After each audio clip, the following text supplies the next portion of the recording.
scene with Marlon Brando was a funny scene.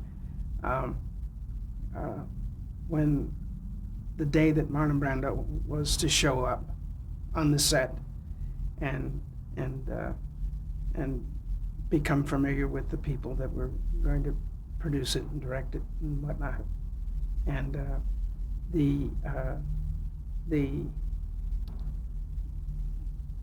I saw him enter the studio. He came alone.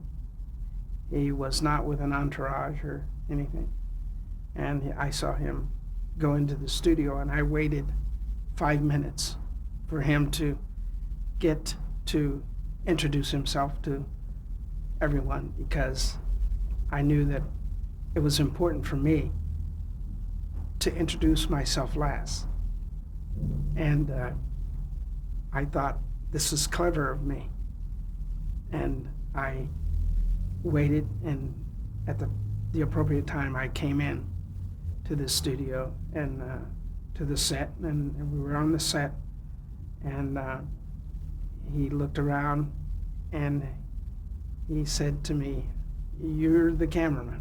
And I said, "Yes." And he says, and you waited for me to come in? And I said, "Yes, I did." And he says, "I thought so." And he said, and then he greeted me, and the other people started introducing me and whatnot. But I realized that he knew that I had done that on purpose, and that he was one up on me, because I elected to make it so that he would not be able to understand me being who I was. And then he asked me, he says, "What are you going to do for me?" And I thought momentarily, and I said, one of the things that I'm going to do for you is I'm going to take 200 pounds off of you.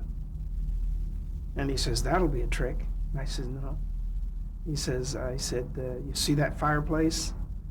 And he says, "Yes." I said, "That's going to be the key source.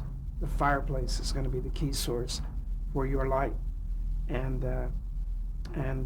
then most of the light will end up on the flag, on the background, and we'll go from there." And I said, "Because you will have to play peekaboo through the shadows that is created by the light that's hitting the flag and the fireplace." And he says, and that's how you're going to take the 200 pounds off of me?" And I said, "Yes." And but was it more of a concern to make him look more like the character? More sinister? Because he was a huge guy. He was like over 300 pounds. Mm-hmm. So I took the weight off of him, and it was good. But were you doing it for his character, or specifically for that reason? You tried to think of a way to... Well, I tried to make him feel good about me as a cameraman. Mm-hmm. And I knew that he was anxious about his weight and concerned about it. And when he heard me say, "You'll play peekaboo through the shadows," he liked that.